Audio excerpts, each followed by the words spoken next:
Selamat pagi Bapak Made dan teman-teman. Kami dari kelompok 7 akan mempresentasikan tentang konsep perpajakan internasional. Sebelum itu, kami akan memperkenalkan kelompok kami. Perkenalkan, nama saya Hewan Asido Stanggan dengan 35KIR 336.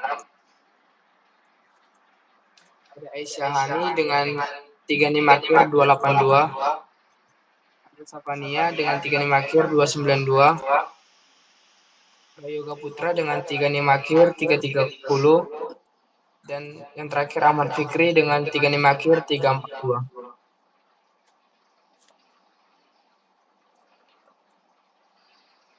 Baik, untuk definisi transfer pricing akan dijelaskan oleh teman kami Aisyah Hani. Untuk Saudari Hani kami persilakan. Baik, terima kasih atas kesempatannya moderator. Di sini saya akan menjelaskan tentang definisi transfer pricing. Transfer pricing adalah kebijakan penetapan harga atas transaksi antar perusahaan dalam satu grup usaha. Tujuannya adalah memastikan nilai transaksi wajar sesuai prinsip kewajaran dan kelaziman usaha, tetapi sering menjadi perhatian otoritas pajak karena potensi penghindaran pajak. Next slide. Selanjutnya ada dasar hukum penetapan harga transfer. Yang pertama ada UU PPH pasal 18 ayat 3 yang berlaku untuk domestik dan internasional. Yang kedua ada PPN pasal 2 ayat 1 yang berlaku untuk domestik. Dan yang terakhir ada P3B atau Perjanjian Pajak pasal 9 ayat 1 yang berlaku khusus untuk pihak residen negara mitra P3B. Next slide. Selanjutnya ada petunjuk pelaksanaan.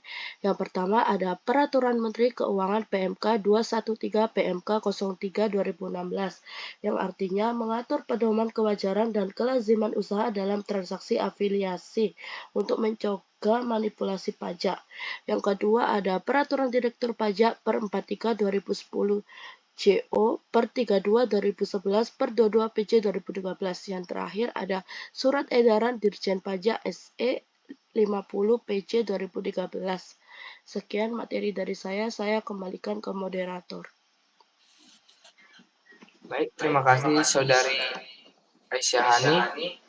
Untuk selanjutnya terkait dengan tipe transaksi afiliasi dijelaskan oleh Saudari Safania. Kepada Saudari Safania, saya persilakan. Baik, terima kasih waktunya moderator. Selanjutnya yaitu tipe transaksi afiliasi. Yang pertama ada penjualan, pembelian, pengalian, serta pemanfaatan harta berwujud seperti barang, dagangan, dan aktiva tetap.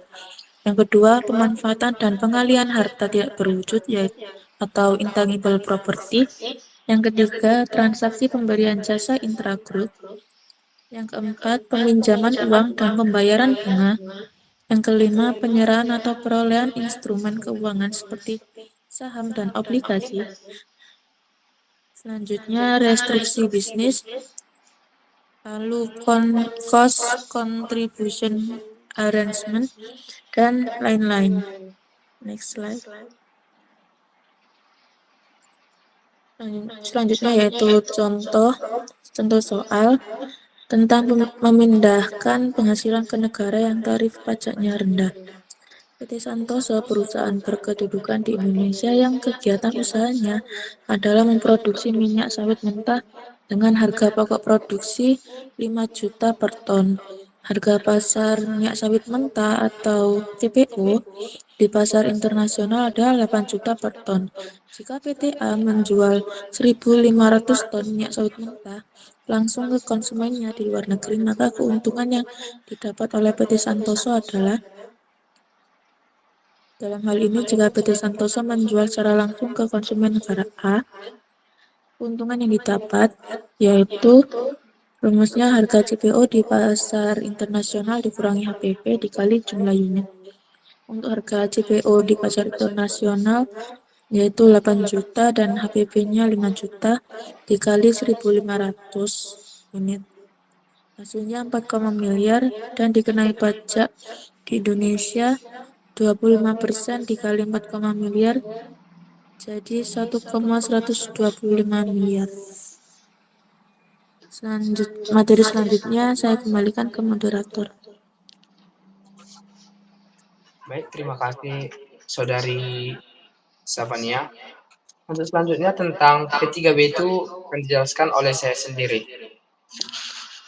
Nah, apa itu P3B? P3B itu ialah singkatan dari Perjanjian Penghindaran Pajak Berganda atau juga dikenal dengan istilah sebutan tax treaty. Nah, P3B itu sendiri merupakan perjanjian internasional di bidang perpajakan antara dua negara yang mengatur pembagian hak pemajakan atas penghasilan yang diterima penduduk salah satu negara ke penduduk kedua negara dalam persetujuan tersebut.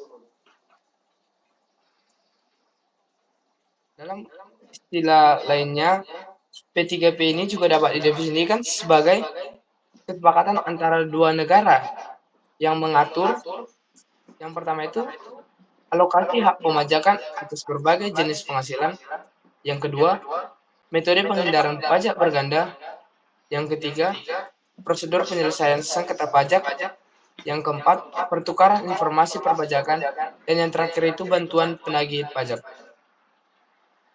Next slide.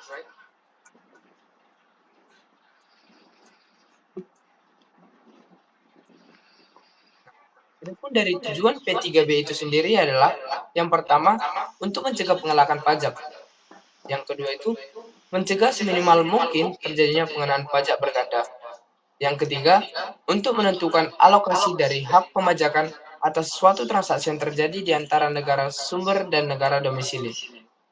Yang keempat, memberikan kepastian hukum dan non-diskriminasi.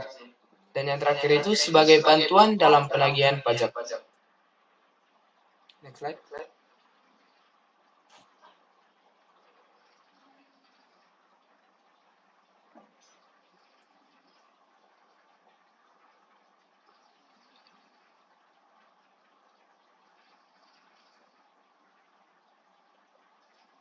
Bisa di next slide.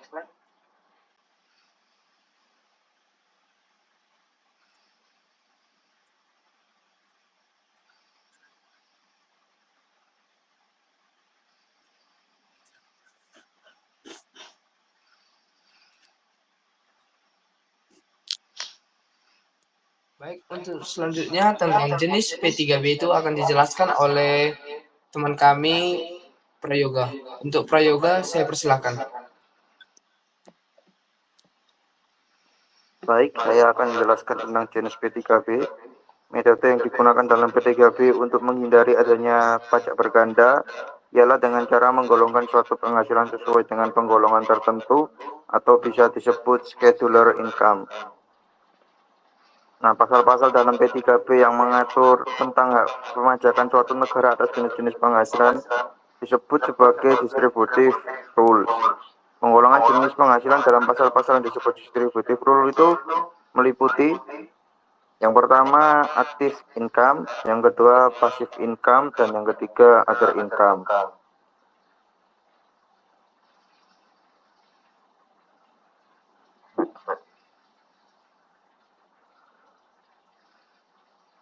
Di sini kami akan lebih menjelaskan tentang passive income dalam P3B.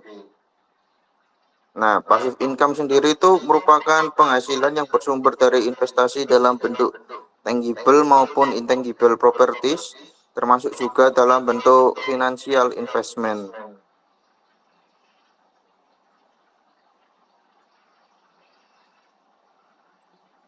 Lalu ada jenis-jenis dari passive income. Jenis-jenis penghasilan P3B yang digolongkan sebagai passive income itu antara lain yaitu penghasilan dari harta tidak bergerak atau bisa disebut immovable property.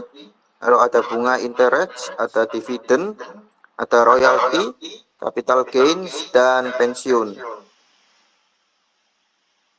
Sekian dari saya. Baik, terima kasih Saudara Yoga. Untuk selanjutnya terkait dengan prinsip pemajakan passive income dalam P3B akan dijelaskan oleh teman kami Ahmad Fik. Untuk Muhammad Fikri, saya persilakan. Baik, terima kasih waktunya moderator. Sini saya akan menjelaskan tentang prinsip pemajakan pasif income dalam P3P. Yang pertama itu prinsipnya adalah right to tax. Terus yang kedua itu tarif pajak terbatas. Yang artinya tarif pajak di negara sumber seringkali dibatasi, misalnya 5% atau 15%, tergantung pada kondisi persentase kepemilikan saham.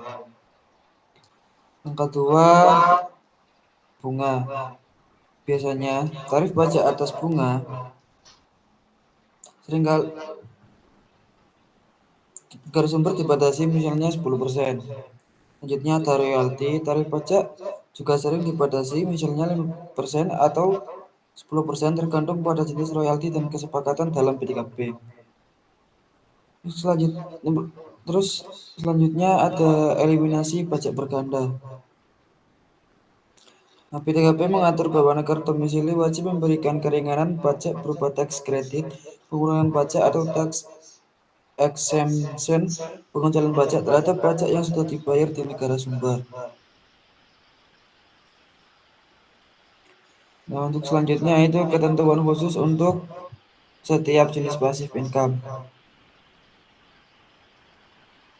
Yang pertama ada dividen. Misalnya kalau di perusahaan di negara A membayar dividen ke pemegang saham di negara B, negara A sumber dividen bisa memungut pajak, tapi biasanya atas batas maksimal tarifnya, misalnya 2%. Jika pemegang saham punya kepemilikan besar, misalnya lebih dari 2%, maka tarifnya bisa lebih kecil. Untuk selanjutnya bunga. Misalnya, jika seseorang dari negara A meminjam uang dari negara B, bunga yang dibayarkan bisa dikenai pajak di negara A, tapi tarifnya seringkali dibatasi di angka 10% atau lebih rendah. Dalam beberapa kasus, misalnya bunga untuk lembaga pemerintah atau organisasi tertentu, pajak ini bisa dihapuskan.